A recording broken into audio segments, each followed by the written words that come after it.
mulai saja kajian malam ini. Baik, bismillahirrahmanirrahim. Assalamualaikum warahmatullahi wabarakatuh.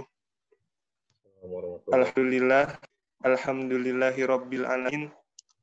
Allahumma shalli ala Muhammad wa ala ali Muhammad. Alhamdulillah, pada kesempatan malam ini kita masih diberikan kesempatan untuk melaksanakan salah satu kewajiban kita, yaitu ibadah untuk menuntut ilmu. Salawat serta salam juga semoga tetap dilimpahkan pada Nabi kita semuanya, Nabi Muhammad Sallallahu Alaihi Wasallam, pada keluarganya, para sahabatnya, dan pada kita semuanya, semoga termasuk pada golongan umatnya yang selamat di dunia dan akhirat.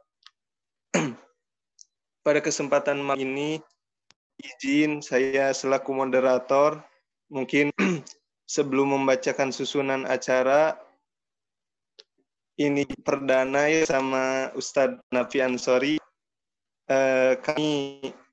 Saya selaku perwakilan dari teman-teman IBIJ semua, mungkin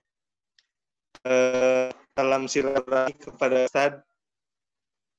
Terima kasih untuk bersedia untuk mengisi pada kegiatan rutinan IBTIJ, dan semoga diberikan keistiqomahan untuk kita semuanya. Amin.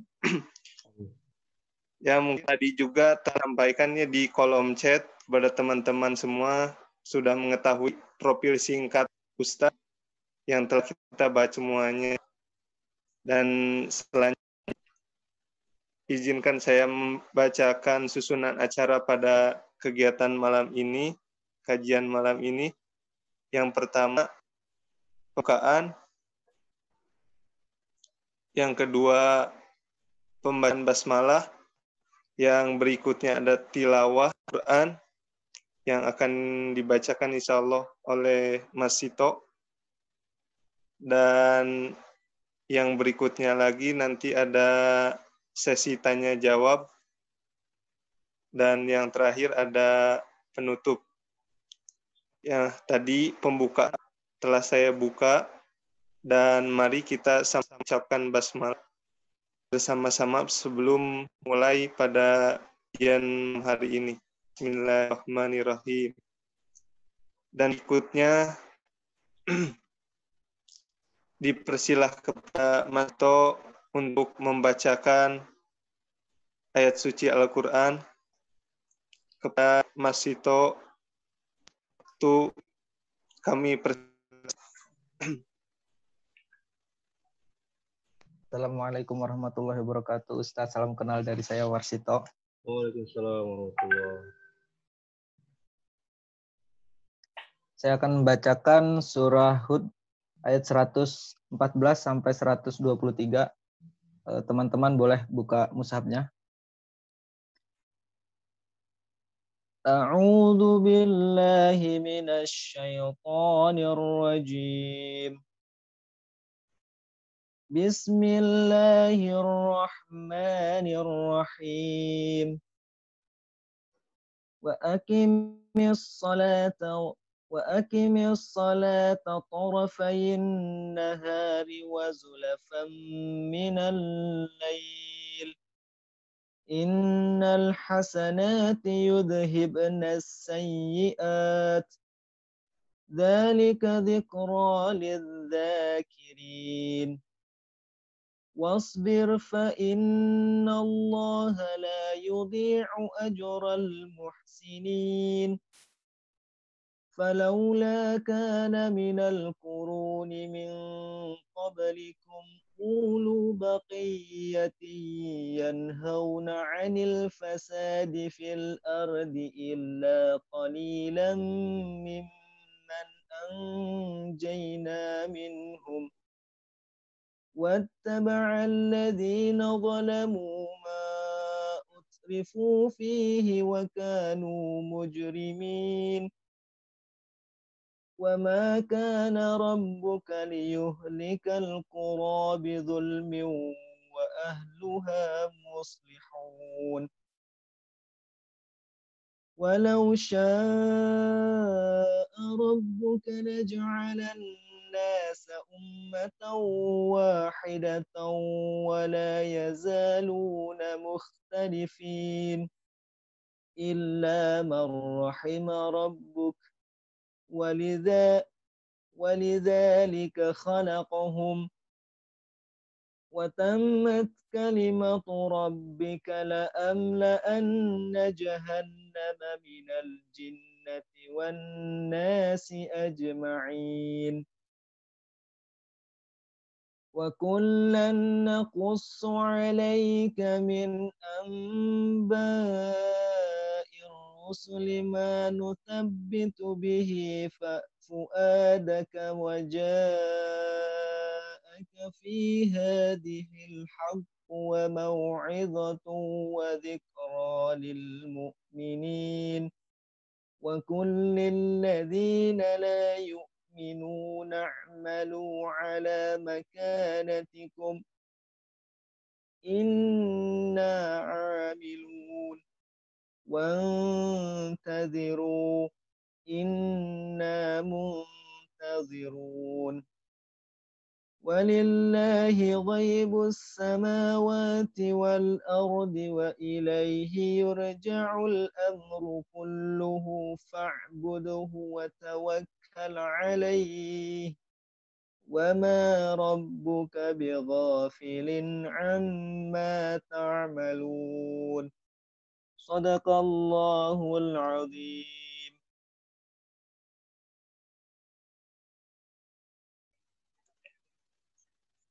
Jazakallahu khair pada Mas Sito yang telah membacakan ayat suci Al-Quran. Semoga menjadikan kita lebih meningkat keimanan dan ketakwaan kita kepada Allah Subhanahu wa Ta'ala, dan senantiasa semoga kita diberikan selalu hidayah oleh Allah Subhanahu wa Ta'ala. Amin ya Allah ya Rabbal Alamin. Baik, untuk acara selanjutnya mungkin langsung saja ada acara pokok, yaitu kepada Ustadz Hanafi Ansori yang akan menyampaikan, insya Allah temanya tentang ibadah sholat.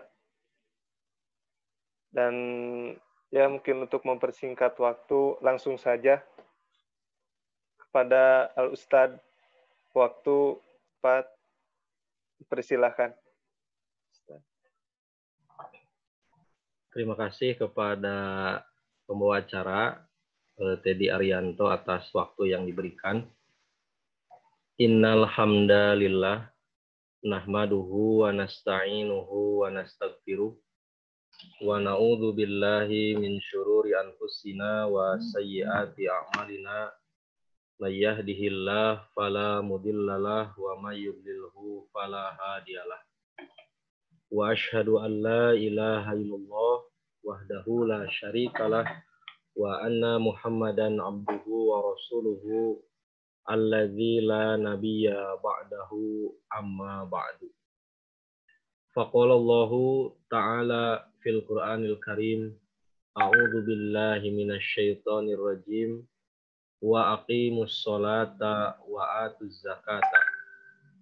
Wa qala Rasulullah sallallahu alaihi wasallam, awwalu ma yuhasabu bihil abdu yaumal qiyamati as-shalah. Puji dan syukur sudah selayaknya dan sepatutnya kita panjatkan kehadirat Allah Subhanahu wa Ta'ala yang telah memberikan kita jutaan nikmat. Di antaranya pada kesempatan ini, sekurang-kurangnya ada 3 kenikmatan yang sedang kita rasakan.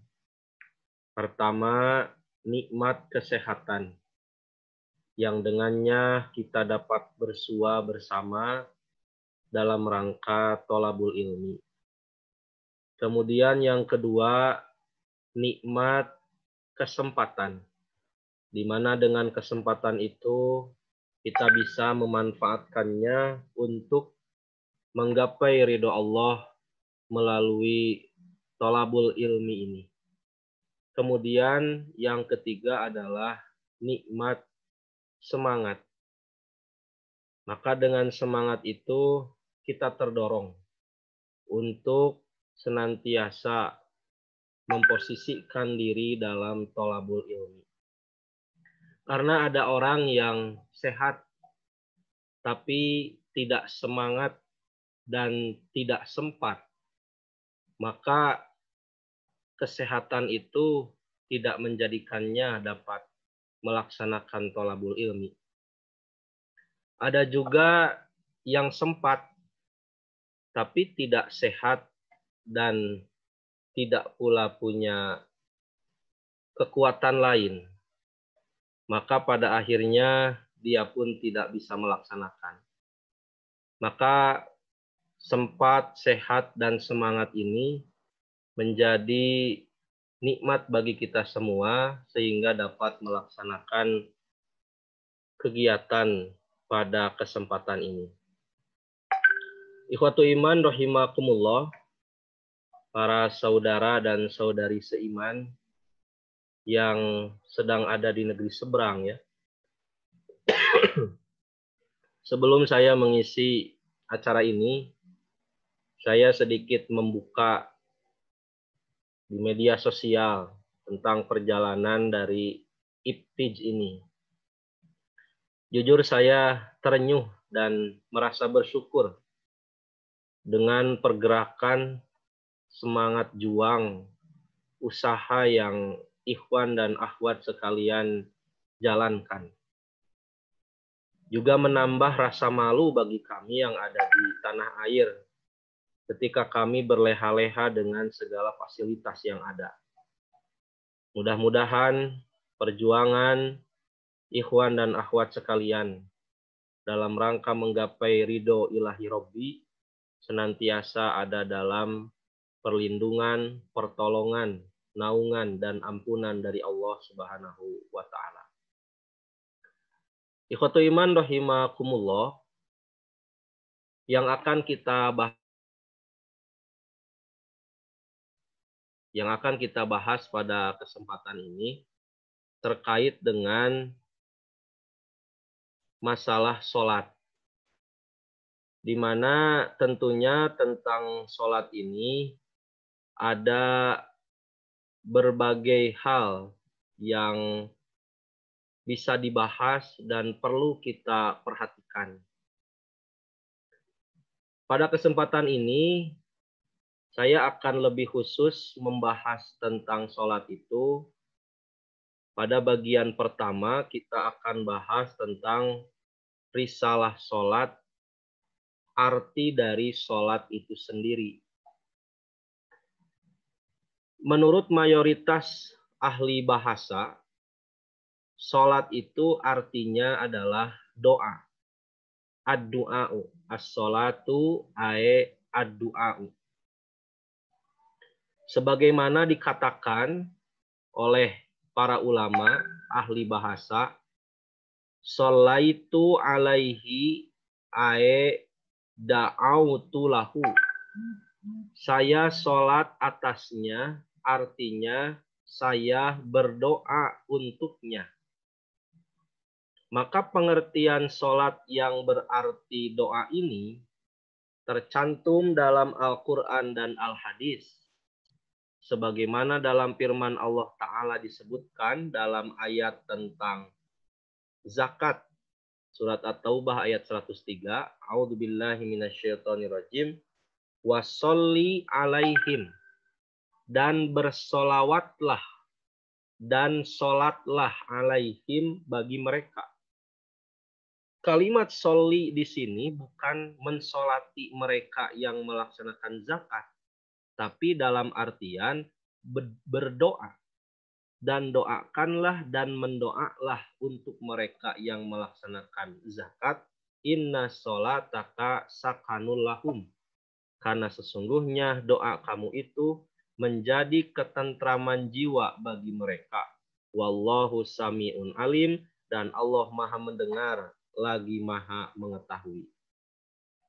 Ikhwatu iman rahimakumullah, dari sisi bahasa bahwa as-sholatu itu ad-du'a'u, sebelum nanti kepada sisi istilah, maka yang menjadi poin penting pertama, ketika kita melaksanakan sholat yang berarti doa itu, poin yang pertamanya adalah apakah kita merasa sedang berdoa atau tidak. Nah, itu yang perlu menjadi perhatian. Karena yang tadi bahwa sholat itu artinya adalah ad-du'a'u, berdoa. Jangan sampai begini, ketika kita berdoa di dalam sholat, membaca bacaan sholat ataupun membaca ayat-ayat Quran yang menjelaskan tentang surga umpamanya, yang seharusnya hati kita berbunga-bunga, harusnya kita termotivasi, kita malah sedih. Karena apa? Tidak mengerti apa yang sedang kita minta atau apa yang sedang kita baca. Atau sebaliknya, ketika kita membaca ayat tentang neraka, yang seharusnya kita takut, yang seharusnya kita menangis, sebagaimana digambarkan oleh para sahabat, Rasulullah itu kalau membaca ayat tentang neraka, hatinya atau suara dadanya bergemuruh. Maksudnya terdengar Rasulullah menahan tangis. Terdengar oleh para sahabat. Nah, ikhwatu iman rahimakumullah, itu yang pertama. Maka poin penting yang pertama adalah apakah ketika kita sholat itu sudah merasa dan sudah sadar bahwa kita sedang berdoa. Maka di sini menjadi penting kita tholabul ilmi. Apa? Supaya kita lebih merasa bahwa kita sedang berdoa. Kemudian, ikhwatu iman rahimakumullah sekalian, itu pengertian sholat secara bahasa.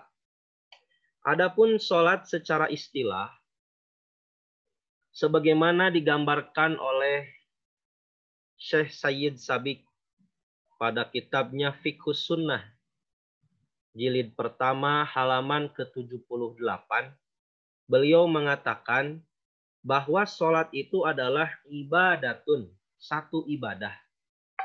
Tatadammanu, yang mengandung aqwalan, ucapan-ucapan, wa af'alan, dan amalan-amalan makhsusatan, yang khusus. Artinya ada syarat dan ketentuan yang khusus ditentukan dalam sholat. Muftatahatan bitakbirillahi ta'ala, di mana sholat itu diawali dengan takbir mengagungkan Allah Ta'ala, wa muhtatamatan bitaslim, dan diakhiri dengan salam. Nah, ikhwatu iman rahimakumullah, ini pengertian sholat menurut istilah. Jadi ibadah yang mengandung perkataan dan perbuatan yang khusus, diawali dengan takbir dan diakhiri dengan salam. Maka dari pengertian secara istilah ini, poin pentingnya adalah bahwa sholat akan menjadi ibadah. Sholat akan menjadi amal soleh. Sholat akan diterima oleh Allah Subhanahu wa Ta'ala saat memenuhi syarat-syarat khusus tersebut. Timbul pertanyaan, apakah mungkin ketika kita melaksanakan sholat, tapi oleh Allah tidak diterima? Mungkin saja. Kalau sholat itu tidak berdasarkan tata cara, syarat, dan ketentuan yang telah dikhususkan oleh Allah dan Rasul-Nya.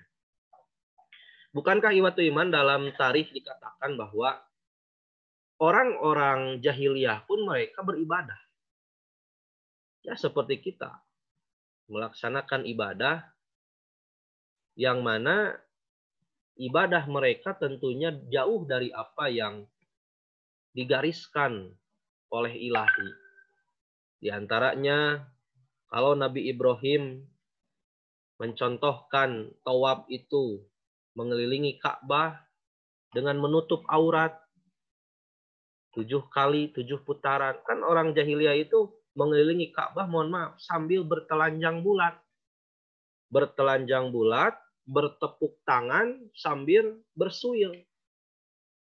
Nah, itu kan ibadah yang tidak sesuai dengan apa yang dicontohkan oleh nenek moyang mereka sendiri, yaitu Nabi Ibrahim alaihissalam. Nah, bisa jadi dalam sholat juga, saat kita melaksanakan sholat, kita sholat. Kita takbir, kita ruku, kita i'tidal, kita sujud, dan lain sebagainya. Tapi ternyata sholat kita tidak sesuai dengan apa yang dicontohkan oleh Rasul. Maka di sini sekali lagi pentingnya kita tolabul ilmi. Dalam hal ini ulama merangkum apakah itu sholat ataupun ibadah yang lain, ketika diterima oleh Allah itu syaratnya ada 2. Yang pertama adalah mutaba'atir Rasul, bahwa sholat dan ibadah yang lain itu harus mengikuti contoh Rasul. Kemudian yang kedua adalah kholison, ikhlas dalam melaksanakannya. Sholatnya ikhlas, tapi tidak sesuai contoh, diterima tidak? Tidak. Atau sebaliknya, sesuai dengan contoh Rasul, tapi tidak ikhlas, sama saja tidak diterima.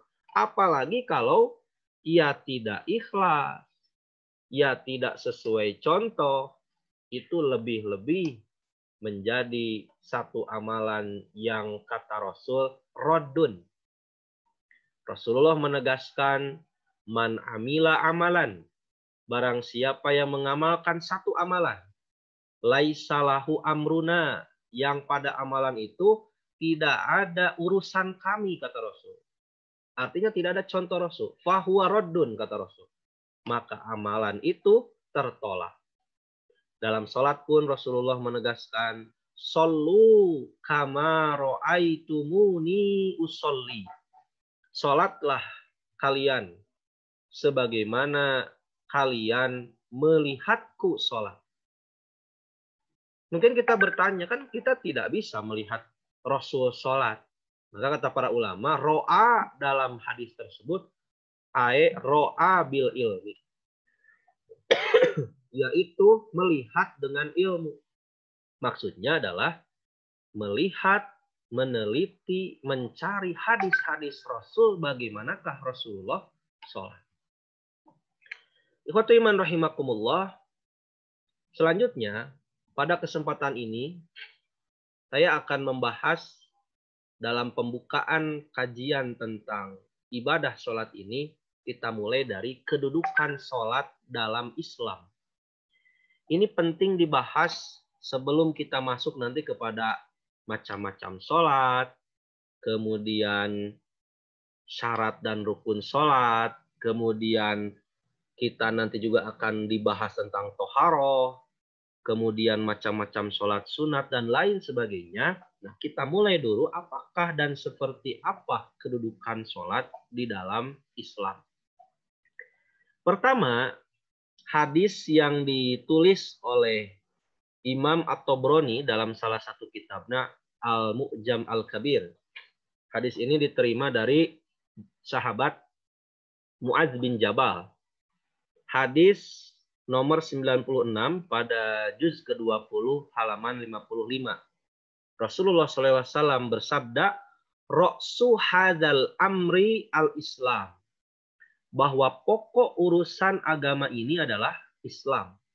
Wa umuduhu as-sholah. Dan tiang dari agama Islam itu adalah sholat.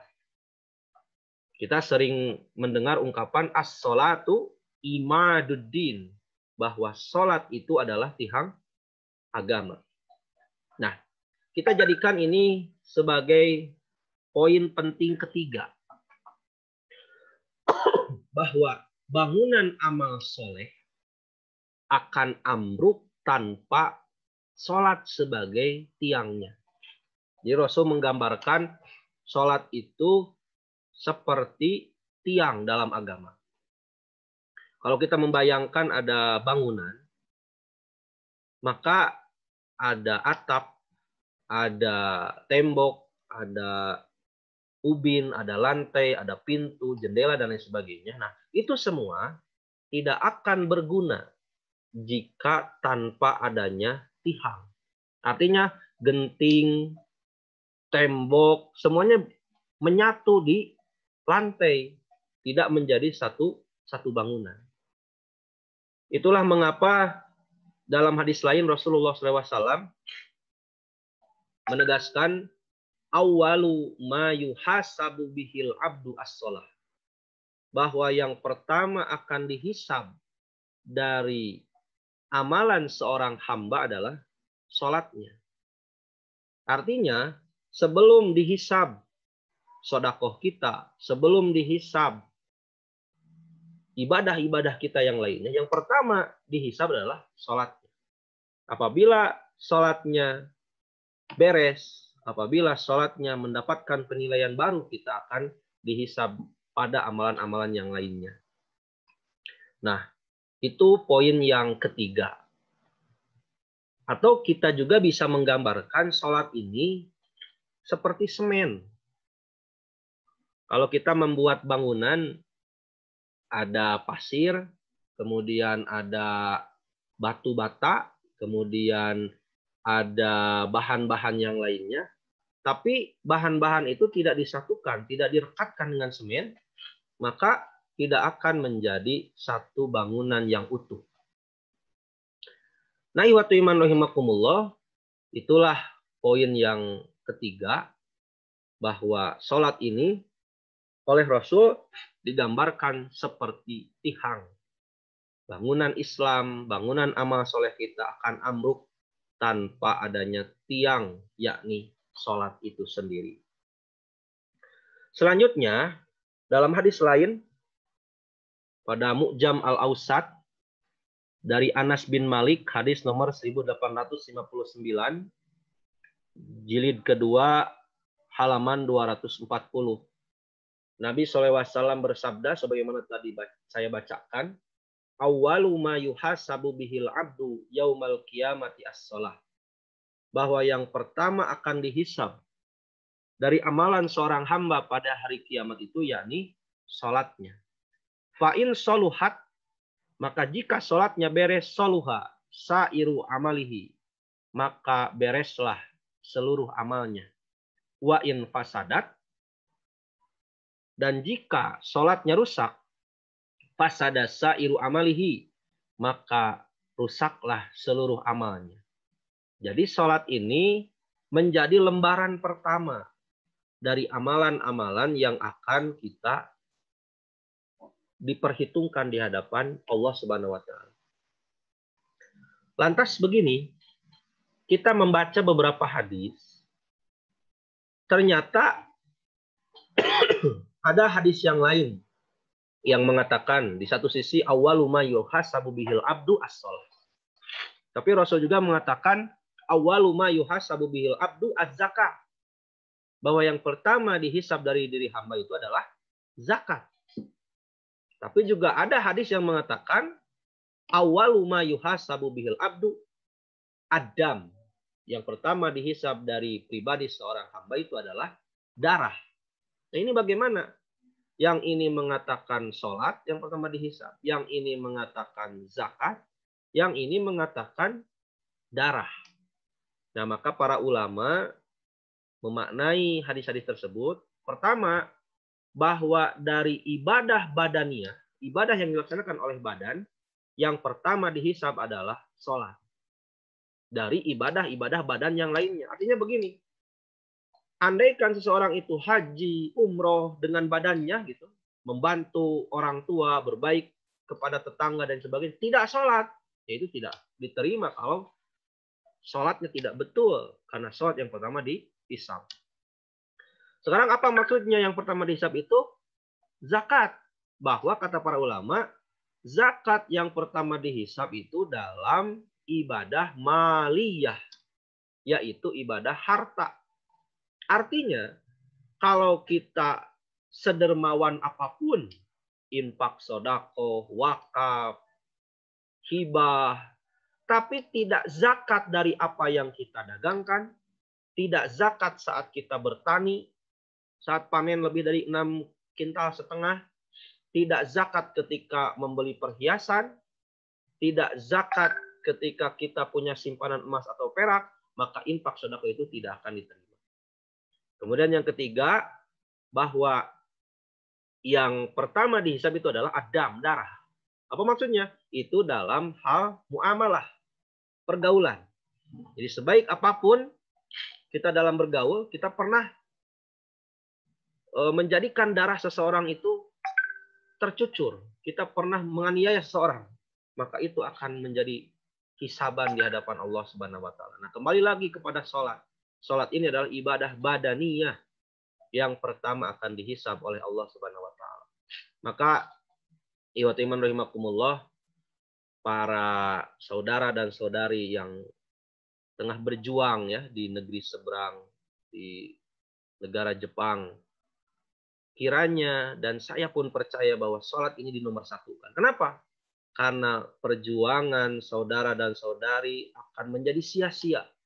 Langkah begitu jauh dari kampung-kampung masing-masing, dari kota masing-masing akan menjadi sia-sia kalau sholatnya ditinggalkan. Itu semua tidak akan menjadi amal soleh. Kenapa? Karena sholat yang akan pertama dihisab oleh Allah Subhanahu wa ta'ala. Nah, ikhwatu iman, maka dari hadis ini ada poin keempat yang perlu kita ingat, bahwa sejak balita hingga tua tidak berhenti kita mempelajari sholat. Kenapa? Karena kita tahu bahwa ini yang paling pertama akan dihisab oleh Allah. Tapi yang membedakan, walaupun kita terus mempelajari sholat, kan sebelum membahas sholat ini, saya yakin bahwa kawan-kawan sekalian sedang sholat, sudah sholat, dan melaksanakan sholat itu sendiri. Tapi kenapa kita pelajari? Nah, yang membedakannya adalah dengan terus mengalami peningkatan keilmuan dan amalan. Jadi kalau digambarkan di usia SD kita sholat, apa yang jadi landasannya ya? Kalau kata guru begitu ya begitu, terus naik kita ke SMP, mulai kita kan bersinggungan dengan teman-teman, kamu sholatnya kenapa begini, saya mah begitu. Kenapa sholatnya jadi ada beda-beda umat Islam kan gitu. Naik ke SMA, mulai kita berani-berani debat mungkin sama teman, kenapa sholat kita jadi beda-beda seperti ini. Apalagi kalian mungkin di negara Jepang, lihat umat Islamnya sama umat Islam Muslim, tapi kenapa sholatnya jadi beda. Nah, artinya di sini kita perlu terus memperdalam sholat ini, karena ini yang pertama dihisab oleh Allah. Kita terus mendalami ilmunya, walaupun dari kecil kita sholat sedang melaksanakan. Nah, ikhwati iman rahimakumullah, yang membedakan adalah pendalaman ilmu. Terus kita dalami, walaupun sholat itu sedang kita lakukan. Timbul pertanyaan, jadi bagaimana kalau seseorang itu sholatnya rubah-rubah? Maksudnya begini, kalau ketika SD dia sholatnya begini, naik ke SMP ilmunya nambah, oh ternyata yang ini contoh dari Rasulnya begini, dia rubah. Naik ke SMA dapat lagi ilmu dengan hadis yang sahih umpamanya, dengan keterangan yang lebih jelas, dirubah lagi terus sampai kepada meninggal dunia. Sudah berapa kali orang itu merubah sholatnya, boleh atau tidak? Ya tidak apa-apa. Ketika dia berubah berdasarkan ilmu yang dia terima. Kenapa?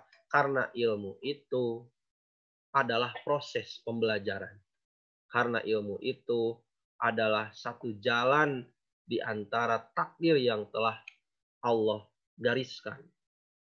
Nah, maka ikhwati iman rahimakumullah, suka ada ya sindiran gitu ya kepada kita yang rajin mengkaji ilmu, dan diantaranya ilmu sholat. Kata mereka yang nyinyir gitu ya, terus saja katanya sholat dibahas, tuh orang lain mah sudah bisa ke bulan umpamanya, sudah membuat robot, sudah menciptakan sesuatu, kita sholat saja terus yang dibahas, itu tidak ada maju-majunya.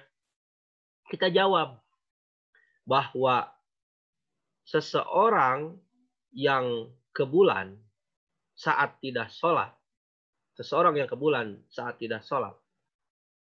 maka belum tentu ke bulannya itu menjadi kebaikan di hadapan Allah Subhanahu wa taala. Akhiratnya belum tentu baik. Karena dunia ini ada ujungnya.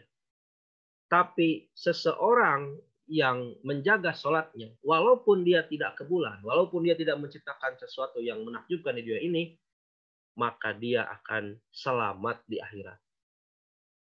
Jadi yang nyinyir gitu, ke bulan tidak, sholat tidak, gitu. Kita ya ke bulan pun tidak, tapi sholat dilaksanakan, maka itu yang akan menjadi kunci kita selamat di dunia dan di akhirat.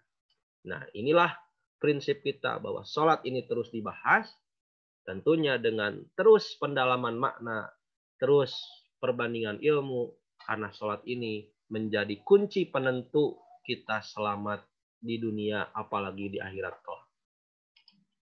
Nah, itu ikhwati iman, poin yang keempat.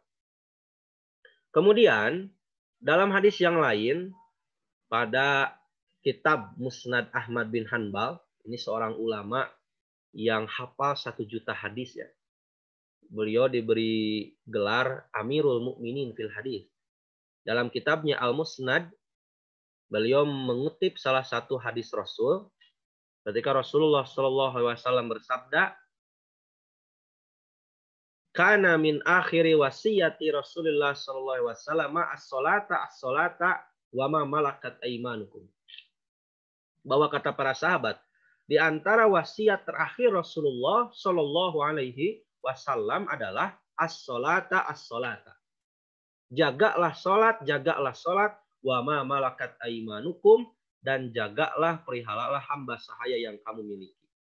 Jadi waktu iman, Rasul itu ketika mau meninggal dunia tidak mengamanatkan, awas misalnya Madinah, jaga kerajaan, atau jaga daerah kekuasaan, tidak. Yang diamanatkan oleh Rasul adalah sholat. As-sholata. Dan oleh para khalifah pengganti Rasul itu diteruskan.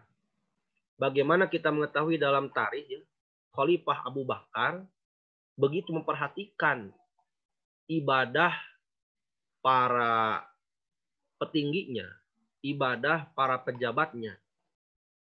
Apalagi Umar bin Khattab. Umar bin Khattab itu memberikan surat kepada para gubernur untuk memperhatikan sholatnya. Nah, waktu iman rahimakumullah, ini perhatian yang sangat besar dari Rasulullah kepada umatnya tentang sholat. Maka kita ketika nanti berkeluarga, punya anak, punya istri, inilah yang paling harus kita wasiatkan. Bukan harta benda. Karena setiap manusia itu oleh Allah telah dicatat dan telah ditentukan dengan rezekinya. Tinggal nanti apakah manusia itu mau mencari atau tidak. Maka yang harus sangat diwasiatkan adalah sholat. As-sholata. Bagaimana pendidikan anak-anak kita ke depan kalau kita berkeluarga, yang harus diperhatikan adalah sholatnya, ibadahnya, agamanya. Investasi kepada agama, investasi kepada agar keluarga kita benar sholatnya, itu harus digelontorkan lebih daripada investasi duniawi. Kenapa? Karena saat kita investasi ukhrawi, dunia kita akan miliki. Tapi saat kita investasi duniawi, belum tentu kita mendapatkan akhirat, belum tentu kita mendapatkan ukhrawi. Kemudian ikhwatu iman rahimakumullah, dari hadis tentang wasiat Rasul ini, poin penting yang kelima adalah bahwa warisan terbaik orang tua adalah agama. Sebagaimana tadi saya jelaskan. Artinya seperti saudara dan saudari yang tengah berjuang di negara Jepang perlu punya cita-cita. Ketika pulang ke tanah air, mau apa yang kita bangun di negeri kita sendiri? Mau kebaikan apa yang kita siapkan untuk keluarga kita? Nah, ini menjadi penting. Kenapa? Karena warisan terbaik dari orang tua adalah agama. Sekarang misalnya ya, kawan-kawan mohon maaf nih supaya lebih semangat. Membawa setumpuk uang, membawa sejumlah harta dari Jepang pulang ke Indonesia. Kalau itu tidak diposkan dengan baik, tidak diarahkan untuk kebaikan ukhrawi, maka akan habis begitu saja.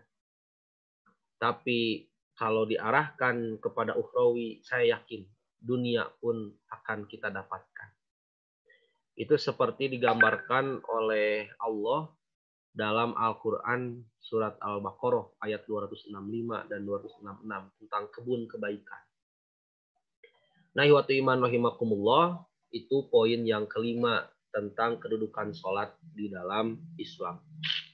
Selanjutnya, pada hadis riwayat Ibnu Hibban dari Abu Hurairah, Rasulullah Shallallahu Alaihi Wasallam bersabda, "Latun qadonna urul Islami urwatun urwatun."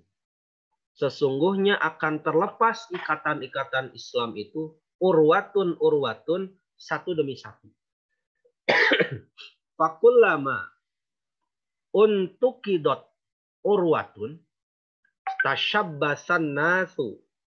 Maka setiap kali satu ikatan lepas, manusia akan tergantung billati taliha pada ikatan yang berikutnya. Jadi ikatan yang pertama lepas, maka ikatan yang kedua, ketiga, dan seterusnya akan longgar dan pada akhirnya semua lepas.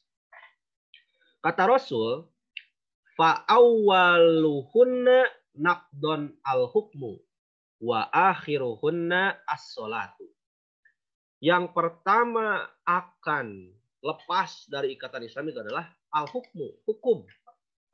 Dan yang terakhir lepas adalah sholat. Yang saya pahami dari beberapa sumber yang dibaca tentang hadis tersebut, bahwa yang pertama lepas adalah hukum, artinya Islam makin hari tidak bisa berdiri sebagai hukum peradilan dan hukum pemerintahan. Jadi tidak punya power seperti zaman dahulu menjadi kehilafahan, keamiran, kesultanan. Islam itu hanya sebagai agama atau salah satu agama di satu negara. Nah, itu hilangnya Islam dari sisi hukum. Nah, akibatnya karena ikatan yang pertama ini lepas, maka merentet pada ikatan-ikatan yang lain. Kata Rasul, yang terakhir lepas adalah sholat. Yaitu gambarannya ketika sholat ini dipandang sebagai hak individu. Jadi mau sholat, mau tidak sholat, dah itu mah urusan pribadi. Beda kan dengan di zaman Rasul, di zaman para sahabat. Kan ketika ada yang tidak sholat, umat Islam yang tidak sholat itu dipanggil. Jangankan sampai-sampai tidak sholat kan. Tidak ikut berjamaah saja ke masjid oleh Rasul kan dipanggil. Kemana orang itu? Ada sahabat kan dalam satu hadis, setiap beres sholat, ini ikut sholat sama Rasul berjamaah. Tapi setiap beres sholat, sahabat ini sudah salam itu cepat pulang. Dia tidak zikir dulu. Kalau orang Sunda bilang tidak wiridan ya, tidak wirid dulu. Kan pada akhirnya oleh Rasul ditanya, kenapa kamu ini sudah salam tidak berdoa dulu? Langsung pulang saja. Nah, ini perhatian yang luar biasa. Kenapa? Karena ketika itu hukum, peradilan, pemerintahan ada dalam genggaman Islam. Sekarang tidak ada. Nah, maka ketika sahabat itu ditanya, ia menjawab, "Ya Rasulullah, aku ditunggu oleh istriku. Sarung yang aku pakai hendak dipakai pula oleh istriku, mendirikan sholat." Itu luar biasa. Nah, iman rahimakumullah. Lantas bagaimana kita menyikapi hari ini saat sholat ini tidak menjadi hukum pidana atau perdata saat tidak dilaksanakan oleh umat Islam? Maka ini sambil mengapresiasi ya, dengan adanya komunitas Ibtij ini diharapkan menjadi satu wadah untuk saling mengingatkan di antaranya masalah sholat. Jadi nanti bisa diatur sedemikian rupa tentang keanggotaan Ibtij ini, di antaranya memperhatikan sholat. Misalnya ada divisi apa yang salah satu tugasnya adalah memperhatikan ibadah, memperhatikan sholat di antaranya. Nah, ikhwati iman rahimakumullah, itu poin yang ke-6. Bahwa saat ikatan hukum telah hilang, tidak menjadi peradilan dan tanpa pemerintahan Islam, maka menjadi longgar yang lainnya. Maka lepaslah yang terakhir sholat itu, karena tidak ada peradilan pemerintahan Islam, sholat dipandang sebagai masalah individu. Maka solusi alternatif hari ini menurut saya adalah adanya jam'iyah atau organisasi yang dapat mengatur anggotanya untuk tetap menjalankan syariat dengan segala keterbatasannya, namun tetap mengikat. Misalnya nih contoh, mohon maaf, anggota Ibtij misalnya wajib melaksanakan sholat 5 waktu. Bagi yang tidak melaksanakan sholat 5 waktu dalam kurun waktu 1 pekan misalnya, akan mendapatkan peringatan atau akan mendapatkan pembinaan khusus. Kan saya dengar dari Teddy ya, bahwa ada jam kerja dan ada jam istirahat gitu ya. Nah, itu kan menjadi cobaan tersendiri bagi orang-orang yang lemah imannya ketika istirahat, boro-boro mau sholat gitu kan. Maunya kan istirahat gitu. Nah, itu bisa. Walaupun kita tanpa peradilan dan pemerintahan Islam, kita siasati dengan adanya aturan dalam satu komunitas, satu organisasi, satu jam'iyah. Walaupun tentunya kita dalam memberikan sanksi harus hasil kesepakatan dengan pula tanpa mencederai hak asasi manusia secara berlebihan. Nah, iwatiman rahimakumullah, saudara-saudari seiman yang dirahmati Allah. Kemudian yang selanjutnya dalam Al-Quran surat Al-Ankabut ayat ke-45, Allah Subhanahu wa Ta'ala berfirman, "Inna sholata," sesungguhnya sholat itu, "tanha anil fahsya'i wal munkar," dapat mencegah dari perbuatan-perbuatan keji. Al-fahsya diantaranya adalah fahsya itu mendekati zina, itu termasuk fahsya. Kan dalam ayat tentang zina kan ya, wala taqrabu zina innahu kana fahisyah. La taqrabu zina innahu kana fahisyah. Jangan kamu dekati zina karena zina itu adalah fahisyah, fahsya, keji.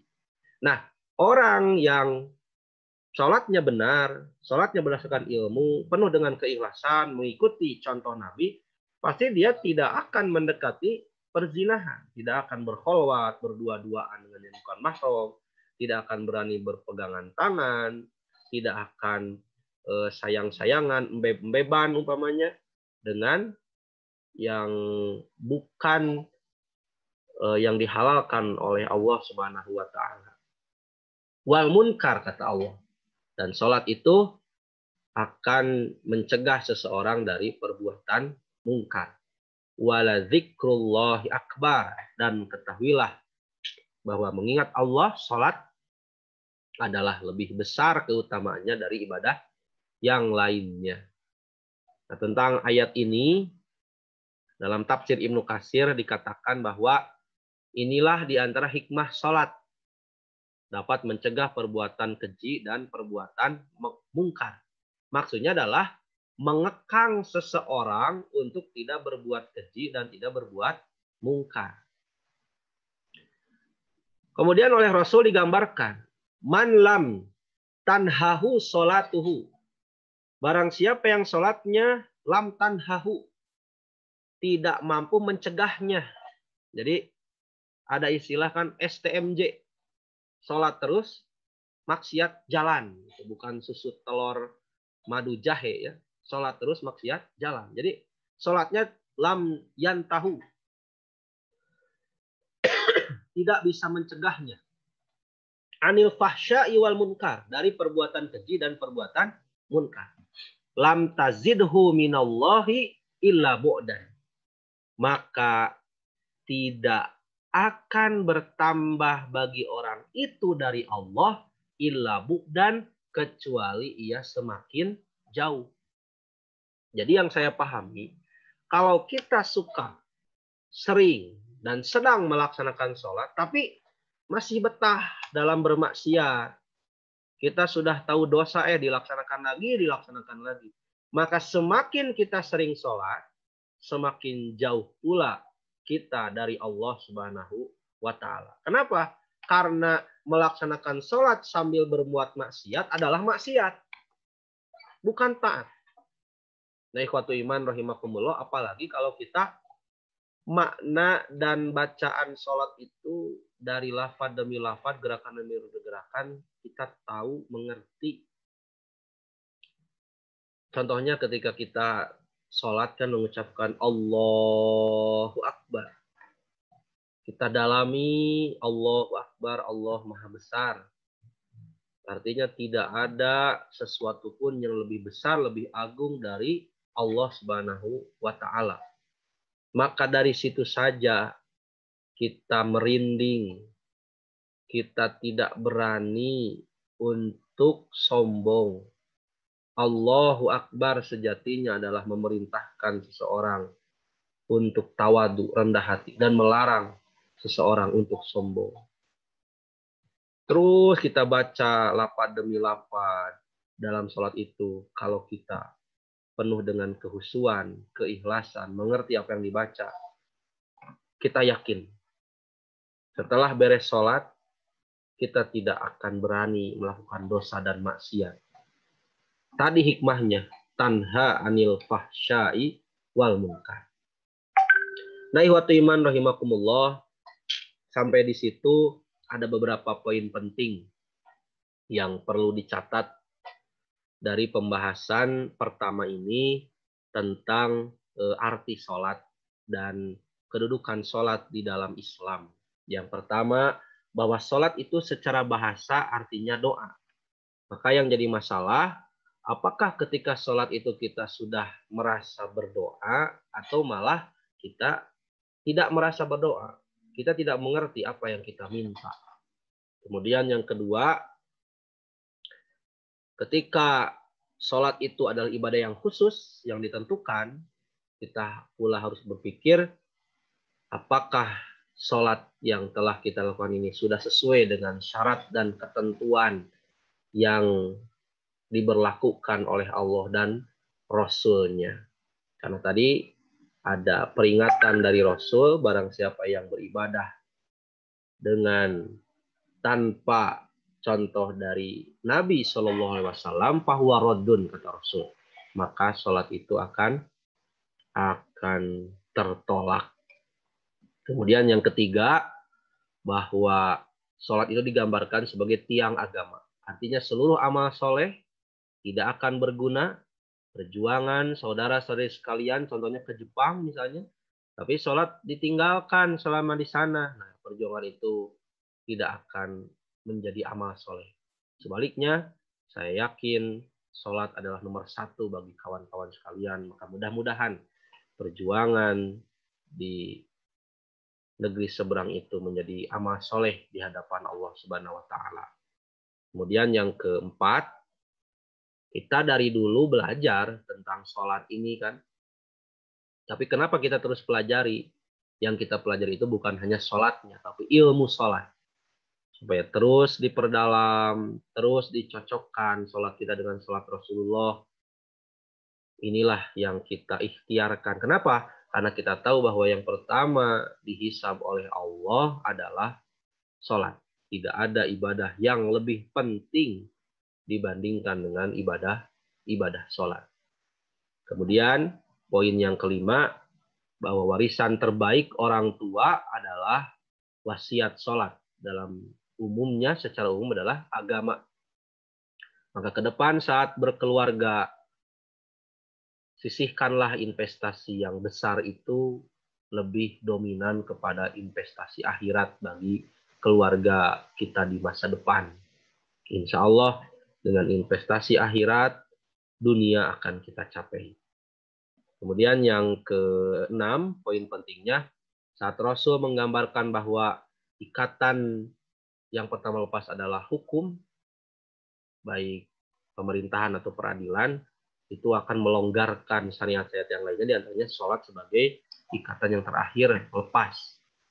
Yang saya pahami bahwa nanti pada akhirnya sholat itu menjadi sesuatu yang tanpa kontrol. Nah, inilah yang harus kita perhatikan bersama, saling mengingatkan. Kalau Rasul gambarkan, perintahkan orang anakmu sholat dalam usia 7 tahun. Muru auladakum bis-sholah wa hum sab'as sinin.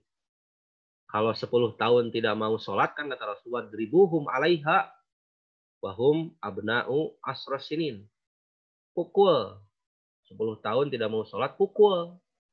Nah kan saudara-saudari, ada yang 10 tahun kan lebih ya. Rata-rata kan 17 plus. Yang 10 tahun saja kata Rasul dipukul, apalagi yang 17 plus ya. Ini adalah satu gambaran perhatian Rasul. Nah ini bisa kita upayakan dengan saling mengingatkan di organisasi. Kemudian yang ketujuh, poin pentingnya adalah sholat ini menjadi pengkang, ya. Menjadi controlling bagi seorang muslim agar tidak berbuat keji dan mungkar. Maka saat seorang muslim sholat tetap, maksiat jalan. Maka semakin dia melaksanakan sholat tapi sambil bermaksiat, akan menjadikannya semakin jauh dengan Allah Subhanahu wa Ta'ala. Sebenarnya masih banyak ya dalil-dalil Al-Quran dan Al-Hadis tentang kedudukan sholat dalam Islam. Namun kita cukupkan sekian. Kita sisihkan waktu untuk tanya jawab. Silahkan kepada pembawa acara Teddy Arianto untuk memimpin tanya jawab. Kalau pertanyaan bisa kita jawab, insya Allah kita jawab. Kalau tidak, mungkin di sini ada yang bisa jawab ya. Kita diskusi sama-sama. Demikian yang bisa disampaikan. Mohon maaf atas segala kekurangan. Semoga apa yang disampaikan dapat bermanfaat. Dan terima kasih saya diberi kesempatan untuk bersilaturahmi dengan para pejuang yang ada di negeri seberang. Mudah-mudahan ini menjadi wasilah adanya barokah dari Allah Subhanahu wa Ta'ala. Aqulu qouli hadza wa astaghfirullah li wa lakum. Assalamualaikum warahmatullahi wabarakatuh.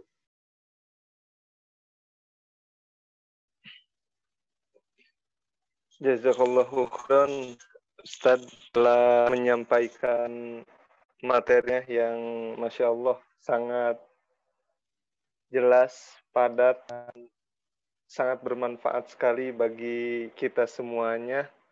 Dan semoga dari ilmu yang telah Ustadz sampaikan, mengamalkannya, dan untuk Ustadz sendiri secara khusus semoga menjadi amal jariah karena telah menyampaikan kita semua dan nanti bisa mengamalkannya. Amin ya Allah ya Rabbal Alamin. Tadi telah disampaikan beberapa poin penting dari Ustadz.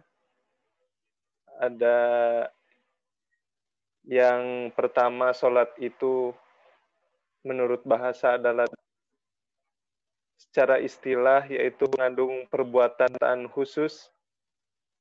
Yang ketiga, sholat itu adalah tiang agama.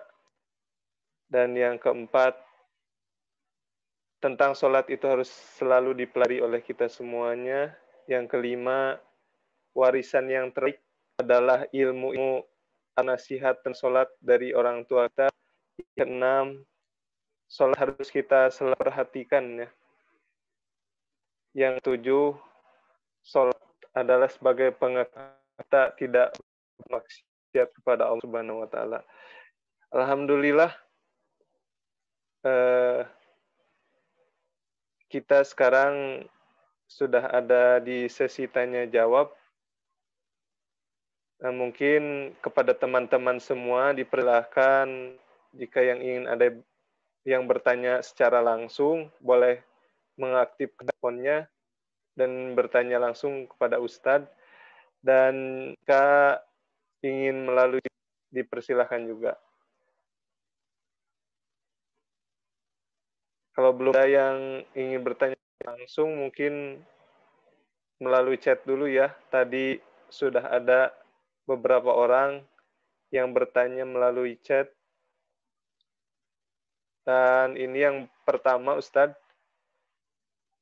dari Saudari Indriani. Izin membacakannya, Ustadz. Pertanyaan pertama. Silakan.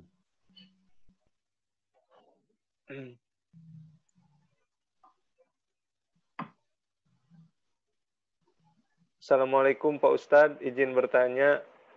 Ada beberapa pertanyaan yang ingin saya sampaikan. Yang ke satu yaitu apa saja yang harus dibaca oleh makmum dalam sholat berjamaah. Yang kedua, setelah sholat jamaah, zuhur dan asar, maghrib dan isya, lalu membaca wirid jika berdoa sehabis sholat asar atau isya, zuhur dan maghribnya wiridan saya itu boleh atau tidak? Yang ketiga, bagaimana hukum menahan hadas ringan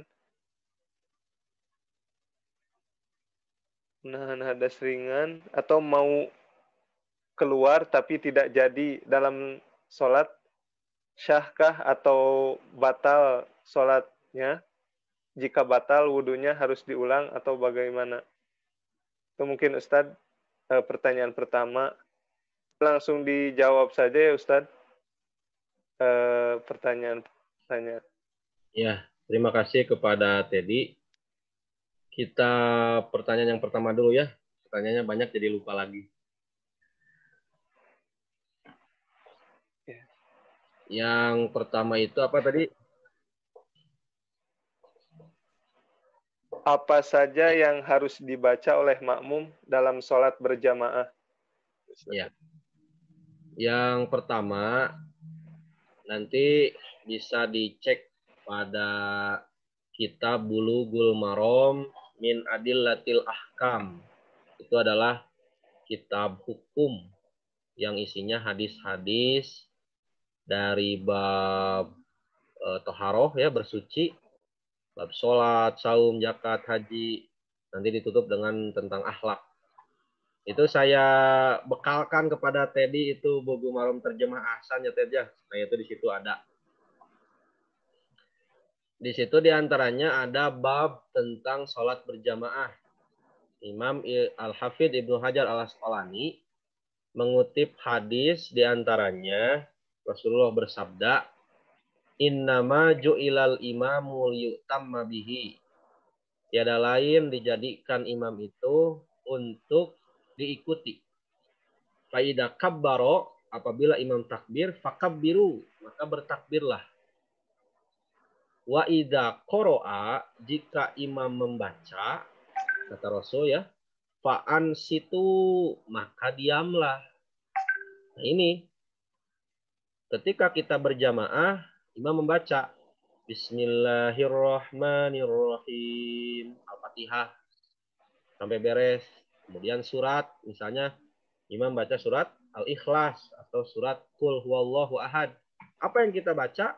Fa'ansitu, kata Rasul, diamlah. Tidak membaca apa-apa. Imam baca Al-Fatihah, kita diam. Imam baca surat, kita diam. Nah, bagaimana kalau di rakaat ketiga, keempat, saat imam tidak membaca apa-apa?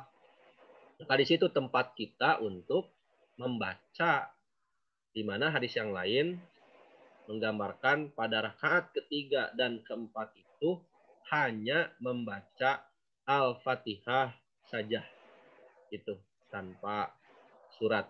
Itu mungkin Kang Teddy pertanyaan yang pertama. Kemudian pertanyaan yang kedua.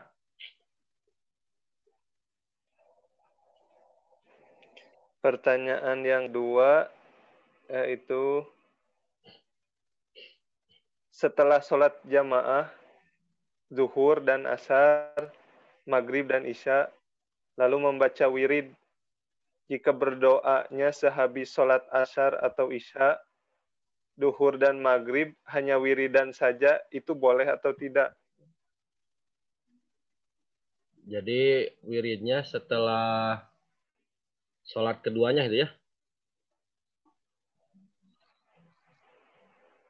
Iya. Jadi sholatnya di jama itu maksudnya?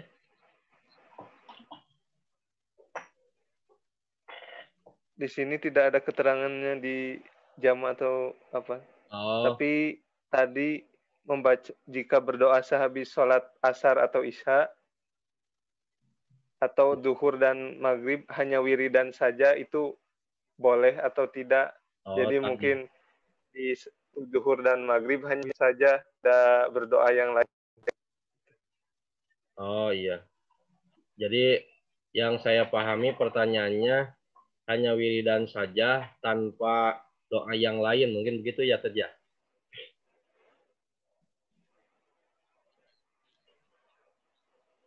Iya, mungkin seperti itu. Nah, begini. Doa itu ada dua, kata para ulama. Ad-du'a'u at-tolabu wa du'a'u as-sana'u. Ada doa tolab. Doa tolab itu artinya doa berbentuk permintaan. Ada doa as-sana, doa berbentuk pujian.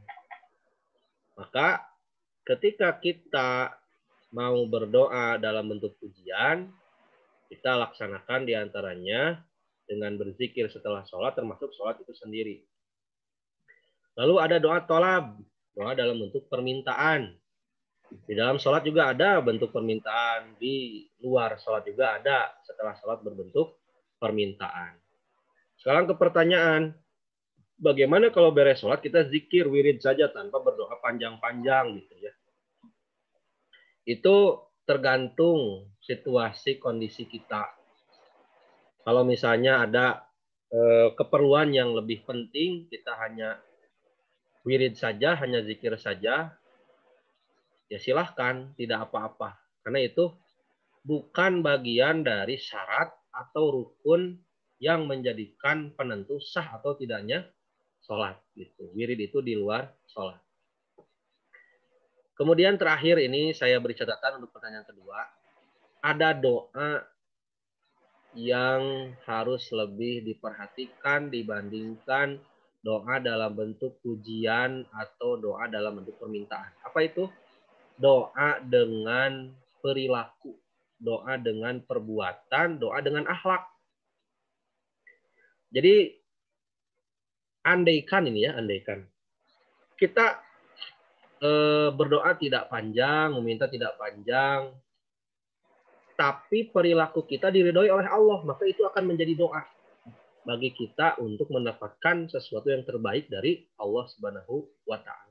Nah, itu pertanyaan kedua, jadi tidak apa-apa kalau situasi kondisi tidak mendukung. Nah, nanti ketika ada waktu, kita sisihkan waktu untuk bermunajat kepada Allah Subhanahu wa taala. Kenapa? Kata Rasul, memintalah kepada Allah walaupun engkau hanya meminta sendal gitu. Jadi minta sendal saja gitu ya kepada Allah, bukan maksudnya meremehkan Allah, tapi saking Rasul menganjurkan untuk curhat itu kepada Allah. Kan kebanyakan manusia sekarang ya curhatnya sama medsos wae gitu ya. Nah, kita seharusnya curhatnya kepada Allah. Nah, itu mungkin pertanyaan kedua. Silakan Ted, pertanyaan yang ketiga.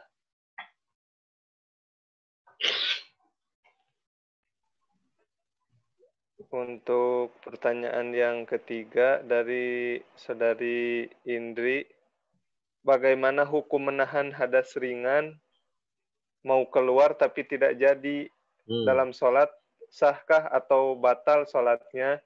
Jika batal, apakah wudhunya harus diulang ataukah bagaimana? Ya, ada dua pertanyaannya dari satu pertanyaan. Yang pertama, bagaimana hukum menahan hadas dalam sholat? Apakah, mohon maaf, ini mau buang angin atau mau buang air kecil atau mau buang air besar? Nah, ini hadis tentang ini oleh para ulama disimpan pada bab anjuran untuk khusyuk di dalam sholat.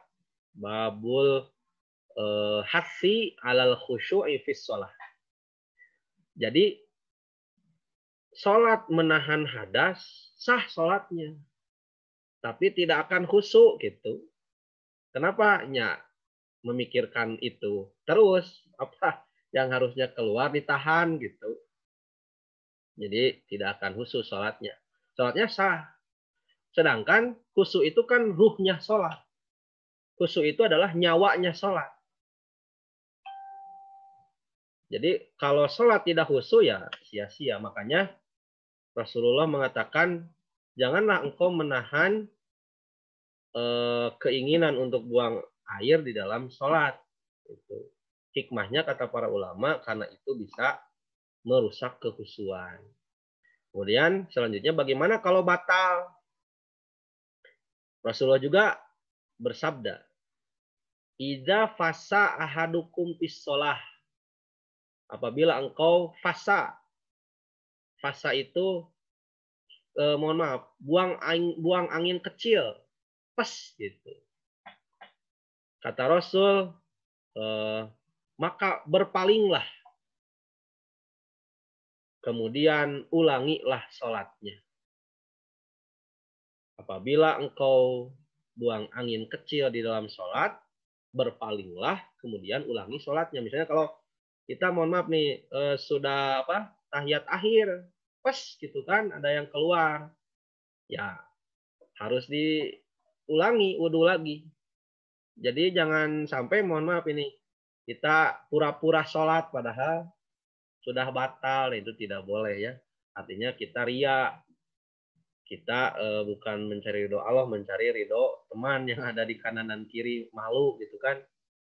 Itulah mengapa Rasulullah itu kalau mengimami yang di belakang Rasul, ya di saf pertama yang paling dekat sama Rasul itu adalah para sahabat senior. Kenapa? Supaya ketika imam batal, berpaling lantas mengisyaratkan kepada yang paling dekat untuk menjadi imam pengganti. Nah itu mungkin Ted. Jadi kalau menahan buang air ketika sholat itu mengganggu kekhusyuan. Sholatnya tidak batal, tapi apalah arti sholat tidak khusyuk. Jadi dianjurkan oleh para ulama batalkan saja. Kemudian yang kedua, andaikan batal nih, misalnya ada yang keluar gitu kan, kata Rasul berpalinglah dan ulangilah sholatnya. Itu mungkin. Silakan pertanyaan yang lain. Baik, terima kasih Ustaz. Pertanyaan yang selanjutnya dari Husni. Assalamualaikum Ustadz. Waalaikumsalam. Mau bertanya, bolehkah mencampur-campur madhab dalam sholat? Maksudnya bukan berarti ingin mengambil keringanan, tetapi karena ketidaktahuan, misalkan waktu membaca Al-Fatihah, bismillahnya dijaharkan, tetapi ketika sholat subuh, dia tidak kunut, yang mana kita ketahui bahwa Al-Fatihah yang dijaharkan di setiap rakaat merupakan pendapat dari Imam Syafi'i. Itu Ustaz pertanyaannya. Ya, pertanyaan yang bagus ya dari Teh Husni. Seperti pertanyaan yang sebelumnya juga bagus. Yang pertama, bolehkah mencampur-campur mazhab dalam sholat? Kan kita tahu ya ada 4 mazhab yang terkenal diantaranya Syafi'i, Hambali, Hanafi, dengan Maliki. Sebenarnya banyak ya mazhab yang lain selain itu. Begini ya, kita pernah baca kitab judulnya Al-Hidayah fi Masailil Muta'aridah. Itu ditulis oleh seorang ulama dari Tatar Sunda ya, orang Garut, Al-Ustadz Kiai Haji A. Zakaria.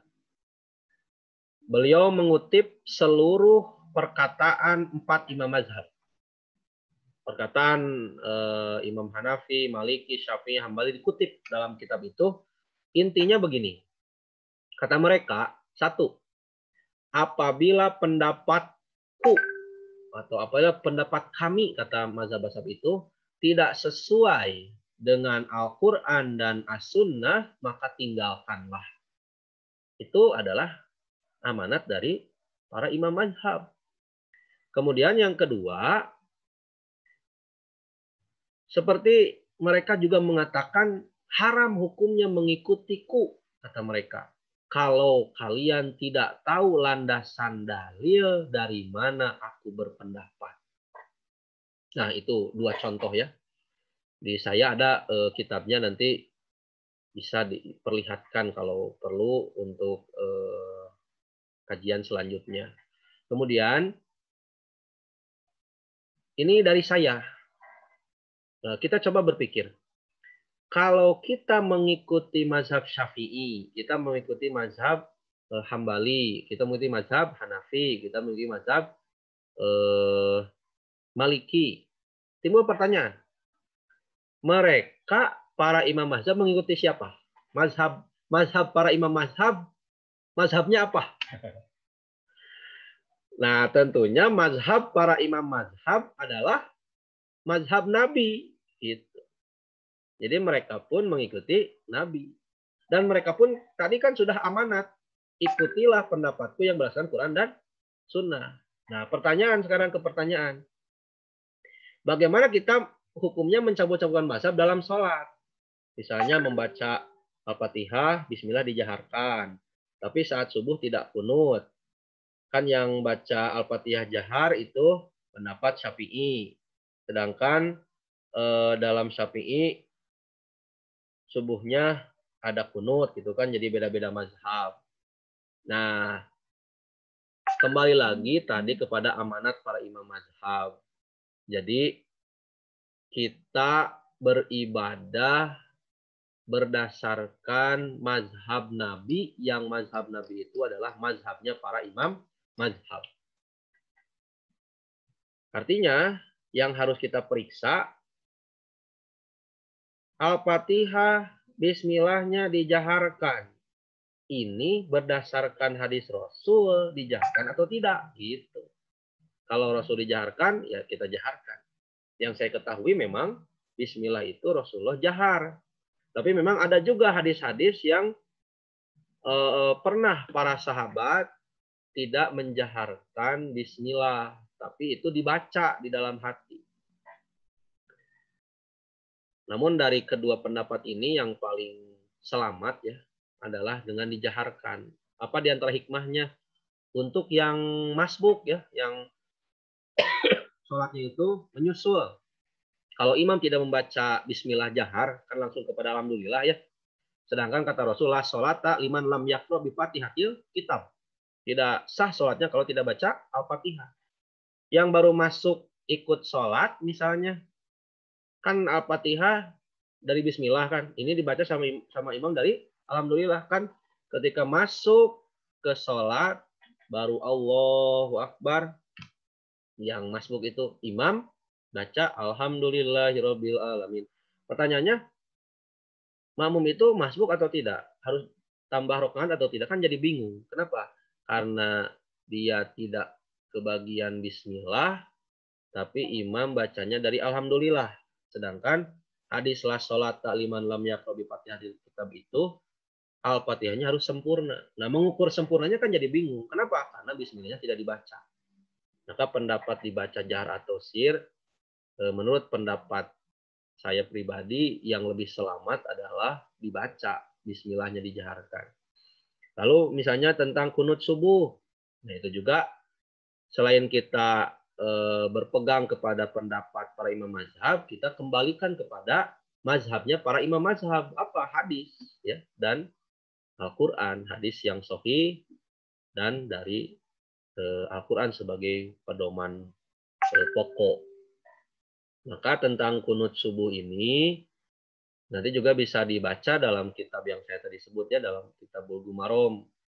Jadi yang ada dari Rasul itu bahwa tentang kunut itu adalah kunut nazilah, ya. Kunut ketika ada yang dizolimi atau ketika menolakkan yang menzolimi. Dan Rasul itu kunut nazilah itu selama tidak lebih dari 1 bulan.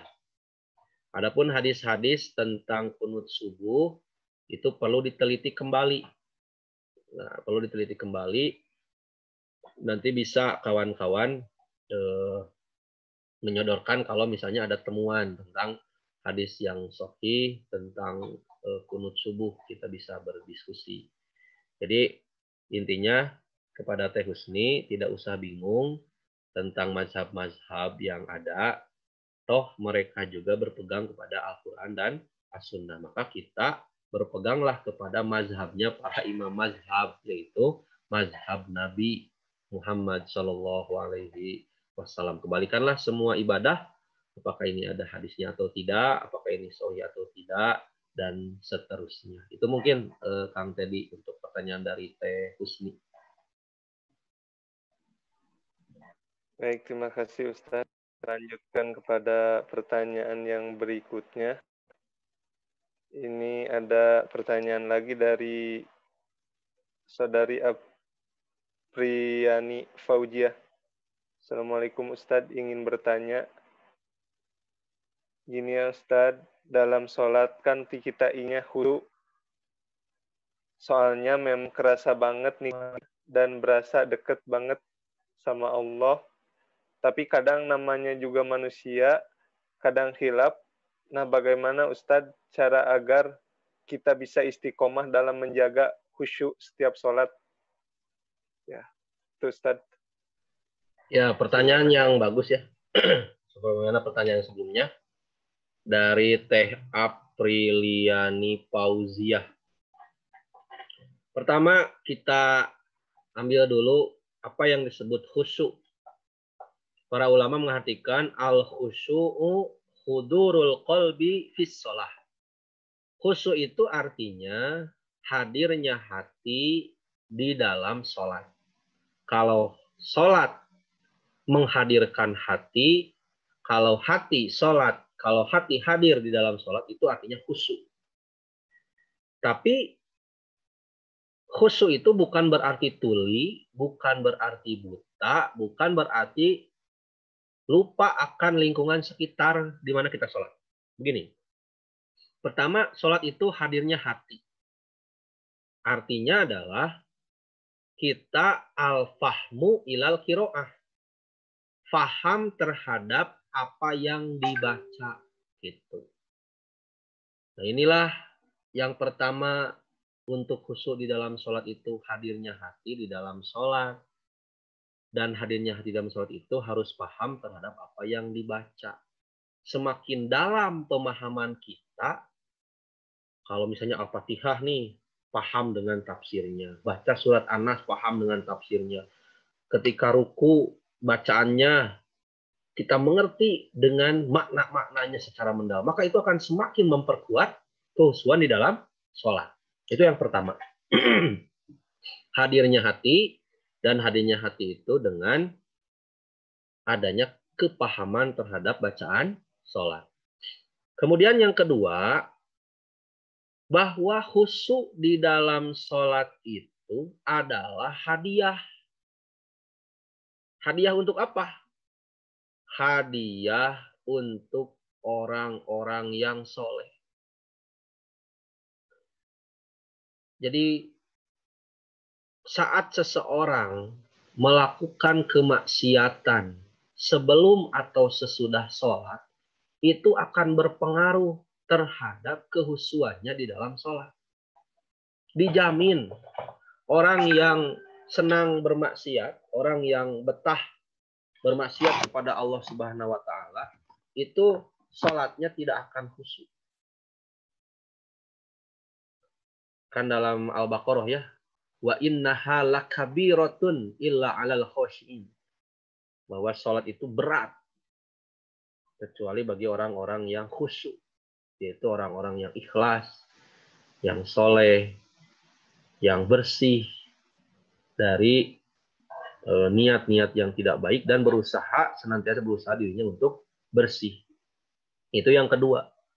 Jadi Teh Apriliani, pertama kalau ingin khusus sholatnya adalah dengan kita berusaha terus memahami apa yang dibaca. Yang kedua, sebelum atau sesudah sholat, jauhilah berbagai perbuatan dosa.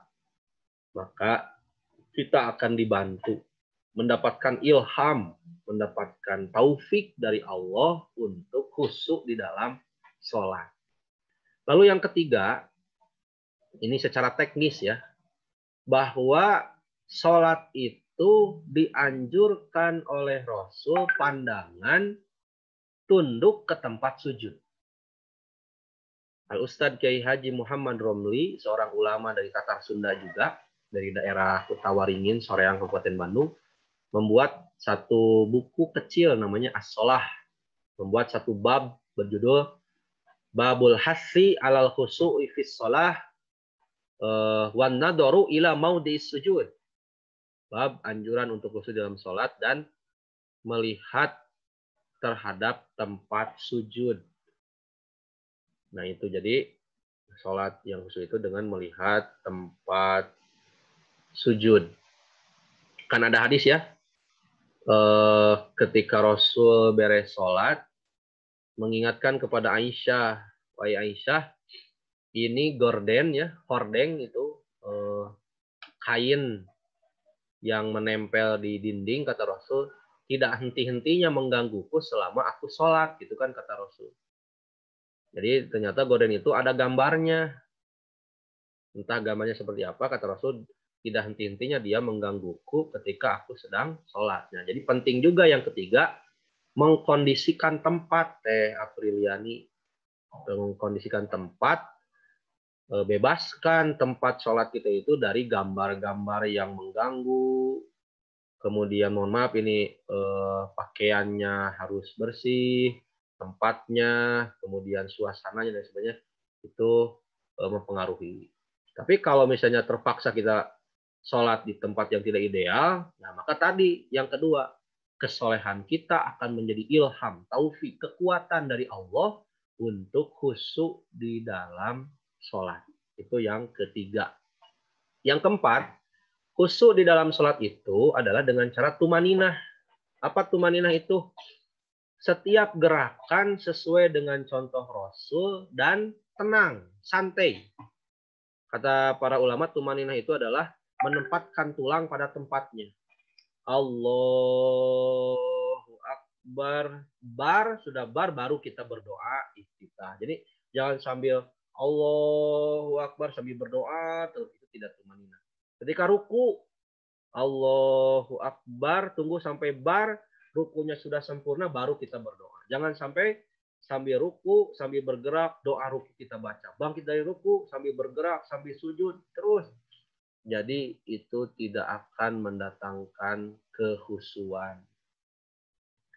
Nah itu yang keempat. Yang pertama, ingin khusyuk dalam sholat, kita harus paham terhadap bacaan sholat, hadirnya hati. Kemudian yang kedua, buah dari kesolehan khusyuk dalam sholat itu. Yang ketiga, perhatikan tempat, itu pandangan, fasilitas dan sebagainya untuk mendukung kesolehan kita. Yang keempat sekarang. Yang keempat adalah tumaninah tadi ya, tumaninah, tenang dalam sholat. Berarti sekarang yang kelima. Yang kelima adalah bebaskan perut kita dari harta yang haram. Nah ini. Jadi kalau mohon maaf ya, koruptor gitu ya, atau memakan harta orang, nipu, judi dan lain sebagainya, dijamin sholatnya tidak akan khusyuk. Itu. Kenapa? Karena di perutnya ada harta yang tidak benar. Dia memakan harta yang diharamkan oleh Allah Subhanahu wa Ta'ala. Nah, itu mungkin 5 diantaranya supaya istiqomah. Itu ya pertanyaan Teh Apriliani. Istiqomah khusus di dalam sholat. Yang pertama, hadirkan hati, bagaimana kita paham terhadap yang dibaca. Yang kedua, kemudian kita jaga kesolehan, itu jadi kekuatan jiwa dari Allah. Yang ketiga, fasilitas, pandangan, tunduk kepada tempat sujud, kondisikan itu supaya mendukung kekhusyuan. Yang keempat, tumaninah, tenang sholatnya, jangan, kalau orang Sunda bilang rurusuhan ya, jangan tergesa-gesa. Kemudian yang kelima, bebaskan makanan kita dari hal yang haram, baik haram zati atau haram arodi. Haram zati itu sudah jelas haram. Zatnya, alkohol, babi, bangkai. Itu kan? Ada haram arodi. Halal barangnya, tapi caranya yang haram. Mendapatkannya dengan mencuri, menipu, korupsi. Nah itu bisa mengganggu pada kekhusyuan kita di dalam sholat. Itu mungkin di antara cara untuk istiqomah di dalam sholat. Silahkan Kang Teddy, mungkin ada pertanyaan yang lain. Ya, terima kasih Ustadz. Mengenai Ibtij, ada juga ya informasi kepada teman-teman semuanya yang hadir pada malam ini, yang khususnya teman-teman trainee di Jepang. Ibtij menyelenggarakan yaitu penyaluran untuk yang ingin berkurban, yang nantinya juga insya Allah akan disalurkan kepada yang mengelolanya oleh Ibtij. Teman-teman semua dipersilakan, masih ada waktu ya, dari hari ini sampai beberapa hari ke depan sebelum hari H Idul Adha. Pada teman-teman semua ingin berkurban, insya Allah Ibtij membuka penyalurannya, insya Allah yang nanti akan disalurkan. Mungkin itu sekedar informasi singkatnya kepada teman-teman semua. Dan ini juga ada satu pertanyaan yang mungkin jadi pertanyaan terakhir ya Ustadz, karena mungkin waktu juga di sini sudah menunjukkan akan pukul 10 malam, 6 menit lagi. Dan mungkin ini jadi yang terakhir, dan kebetulan hanya ada satu pertanyaan juga ini yang terakhir. Beruntung sekali. Baik, untuk pertanyaan terakhir, saya bacakan lagi. Ini dari Mas Rian Sucipto. Assalamualaikum Ustadz, apa hukum sholat Jumat bolong-bolong? Yaitu Ustadznya. Ya, terima kasih. Pertanyaan terakhir dari Mas Rian Sucipto ya. Apa hukum sholat Jumat bolong-bolong ya? Yang pertama, sholat Jumat wajib hukumnya sebagaimana sholat fardu, apalagi bagi laki-laki. Dalam hadis dikatakan, al-jumu'atu haqqun wajibun ala kulli muslimin illa arba'atan, fi jama'atin illa arba'atan. Sholat Jumat itu hak dan wajib bagi seluruh muslim dengan berjamaah. Ukuran berjamaah itu 2 itu sudah termasuk berjamaah berdasarkan hadis Rasulullah SAW. Rasulullah pernah berjamaah 2 orang. Adapun hadis yang atau pendapat yang mengatakan harus 40 orang itu pendapat ulama ya. Kita cari hadis yang sahih belum kita temukan. Maka yang paling selamat adalah 2 saja sudah termasuk kepada berjamaah. Apalagi kalau lebih dari 2 itu lebih baik. Tapi kalau tidak ada, 2 sudah sah.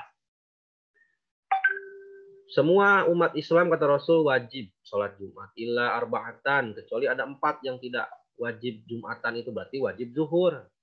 1, abdun mamluk, hamba sahaya. Sekarang sudah tidak ada kan hamba sahaya. Kedua, aus sobiyun, anak kecil, tidak wajib sholat Jumat. Kalau mau Jumatan boleh dalam rangka belajar.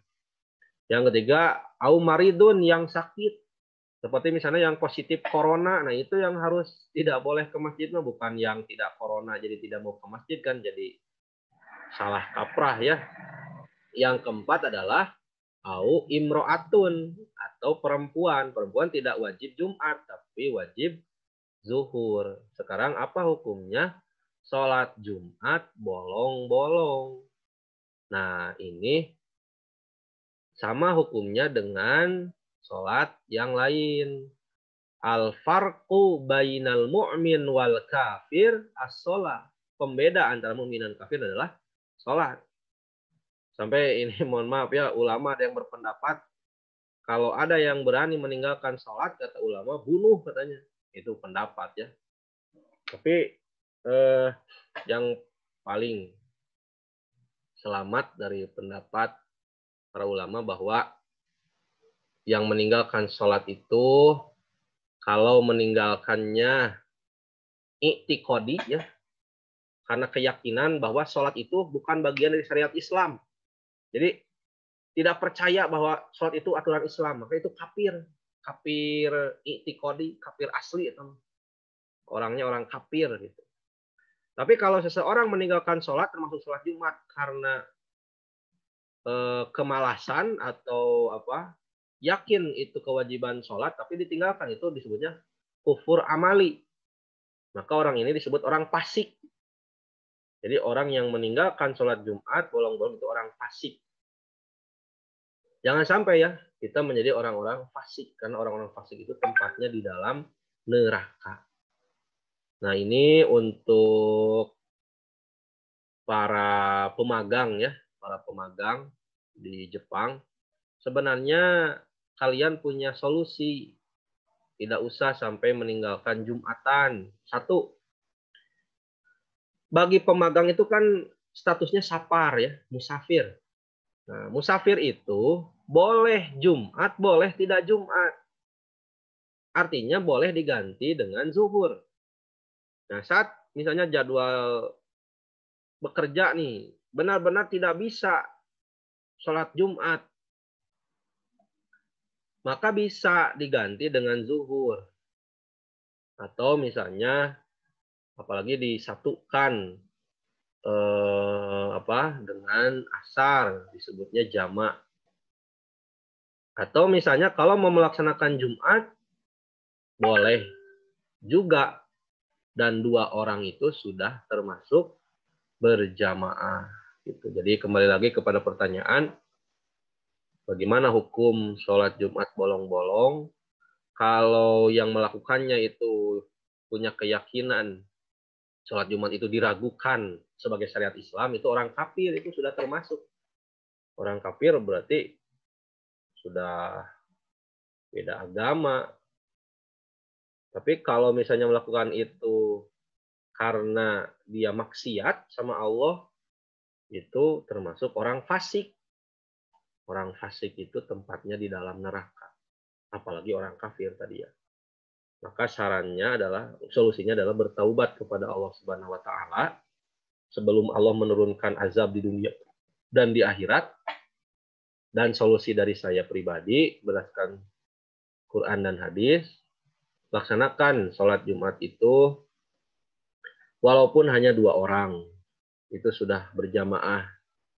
Kemudian kalau tidak mungkin, gantilah dengan zuhur boleh. Itu jangan sampai ada sholat yang ditinggalkan. Sayangnya perjuangan 3 tahun kan ya di Jepang itu jangan sampai menjadi sia-sia. Mudah-mudahan kawan-kawan sekalian diberi kekuatan oleh Allah Subhanahu wa taala untuk senantiasa taat kepadanya.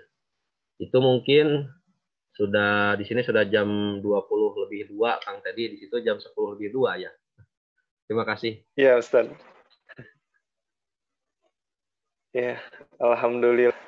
Jazakallahu khairan, Ustaz telah menjawab pertanyaan-pertanyaan dari semuanya. Semoga teman-teman semuanya puas atas jawab dari Ustadz. Mungkin nanti bisa dipertemukan lagi di kajian selanjutnya. Insya Allah akan ada informasi lagi lebih lanjut. Ya, mungkin untuk yang terakhir, ujung acara, Ustadz, untuk penutupan, mungkin persilahkan kepada Ustadz untuk penutup.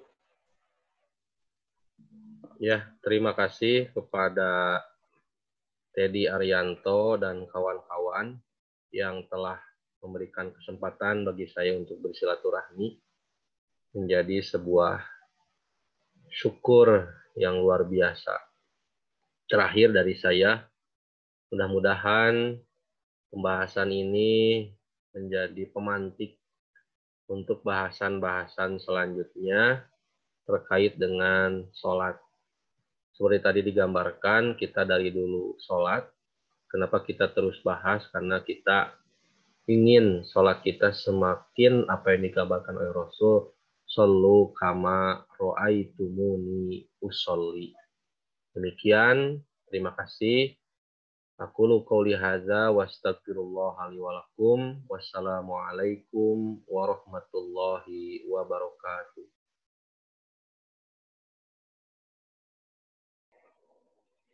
Waalaikumsalam warahmatullahi wabarakatuh. Alhamdulillah, alhamdulillah rabbil alamin. Kajian telah selesai bersama Ustadz dan juga mengucapkan terima kasih yang besar-besar pada teman-teman semua yang telah hadir pada malam hari ini. Semoga kita bisa dipertemukan lagi pada kesempatan kajian yang berikutnya. Untuk mengingatkan lagi kepada teman-teman semua yang ingin berkurban, insya Allah Ibtij masih membuka penyalurannya dan mungkin bisa di sosial media Ibtij. Mungkin itu saja yang tadi disampaikan informasinya. Dan saya maaf selaku moderator ketika dalam pembimbingannya akan banyak kekurangannya, dan semoga teman-teman semua bisa memaafkan. Kita tutup dengan doa kafaris. Subhanakallahumma wa bihamdika asyhadu an la ilaha illa anta astaghfiruka wa atubu ilaik. Wassalamualaikum warahmatullahi wabarakatuh.